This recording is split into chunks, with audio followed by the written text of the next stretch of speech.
Good morning. രത്നാസ് വ്ളോഗിലേക്ക് എല്ലാവർക്കും സ്വാഗതം. അപ്പോൾ ഞാനിന്ന് ഒരു പയർ തോരനാണ് വെക്കാൻ പോകുന്നത് കേട്ടോ. അതിനായിട്ട് ഞാൻ ഇന്നലെയല്ല പച്ചവെള്ളം ഒഴിച്ചിട്ട് കുതിർത്തി വെച്ചതാണ് കേട്ടോ. രാവിലെ നമ്മൾ നേരത്തെ ഇടുകയാണെങ്കിൽ പിന്നെ ഇത്തിരി വൈകിയേ നമുക്ക് വെക്കാൻ പറ്റുള്ളൂ. ഇത് ഞാൻ ഒരു 5 മണിക്ക് എടുത്തിട്ട് വെള്ളത്തിലിട്ടതാണ്, വെറും പച്ചവെള്ളത്തിൽ. അപ്പോൾ അത് നന്നായിട്ട് കുതിർന്ന് കിട്ടിയിട്ടുണ്ട്. ഇതിലിപ്പോൾ ഞാനിപ്പോൾ ഒന്നും ചേർക്കുന്നില്ല കേട്ടോ, വെറുതെ ഒന്ന് വേവിച്ചെടുക്കാനാണ്. പണിയൊരു ശകലം മഞ്ഞൾപ്പൊടി മാത്രം ചേർക്കുള്ളൂ. ഇതിൽ ഞാനൊരു നുള്ളു മഞ്ഞൾപ്പൊടി, ശകലം മഞ്ഞൾപ്പൊടി, ഇത്തിരി മുളക് പൊടി, പിന്നെ ഇത്തിരി തേങ്ങയും കൂടി ഇട്ടിട്ടുണ്ട് കേട്ടോ. ഇതിൽ നല്ല ബ്രൗൺ കളറായിട്ടാണ് ഇതൊക്കെ ഇട്ടത്. നമുക്കിതൊന്ന് ഇതിലേക്ക് തട്ടിക്കൊടുക്കാം. ഞാൻ വെള്ളം കളയുന്നില്ല, കാരണം എന്താണെന്ന് വെച്ചാൽ വെള്ളമൊക്കെ നല്ലതല്ലേ. അതിൻ്റെ വെള്ളം കളയുന്നില്ല. ഇത്തിരി ചാറോട് കൂടി ഇരുന്നാലും കുഴപ്പമില്ല, അല്ലെങ്കിൽ അതിലിരുന്ന് അങ്ങനെ വറ്റിക്കോട്ടെ കേട്ടോ. അപ്പം നമ്മുടെ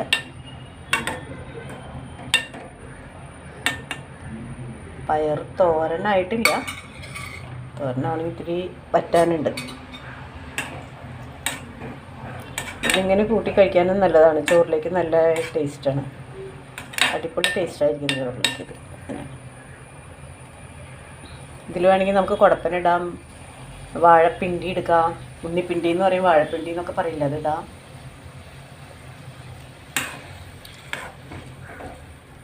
ഞാനിപ്പോൾ ഇതൊന്നും ഇടുന്നില്ല, കുടപ്പനൊന്നും ഇടുന്നില്ല. ഇതിൻ്റെ വെള്ളം വറ്റട്ടെ കേട്ടോ. പയർ നന്നായിട്ട് വെന്തിട്ടുണ്ട് കേട്ടോ, നന്നായി വെന്തു. ഇപ്പം ഞാനിത്തിരി കടുക് ഇട്ടിട്ടുണ്ട്. കടുക്, മുളക്, വറ്റൽ മുളകുണ്ട്, പച്ചമുളകുണ്ട്, കുറച്ച് ഉള്ളിയും ചേർത്തിട്ടുണ്ട്.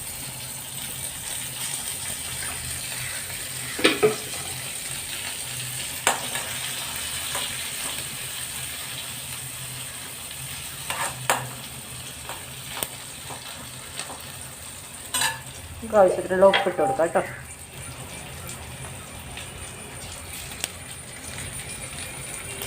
അപ്പോൾ ഞാൻ ഇതിലാണ് ഇടണേ.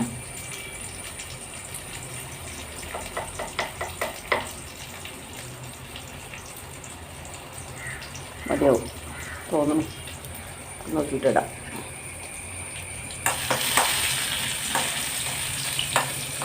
ഇത് നല്ലോണം മൂത്ത് വരട്ടെ, ബ്രൗൺ കളറാവട്ടെ. അപ്പോൾ ഇതാ നമ്മുടെ പയർ തോരൻ റെഡി ആയിട്ടുണ്ട് കേട്ടോ. അടിപൊളി ടേസ്റ്റാണ് കേട്ടോ. ഇത് മാത്രം മതി, എനിക്ക് ചോറിന് തന്നെയാണെങ്കിൽ എനിക്ക് ഭയങ്കര ഇഷ്ടമാണ് ഇങ്ങനെ കഴിക്കാനായിട്ട്. വെറുതെ വേണമെങ്കിൽ നമുക്കത് കഴിക്കാം.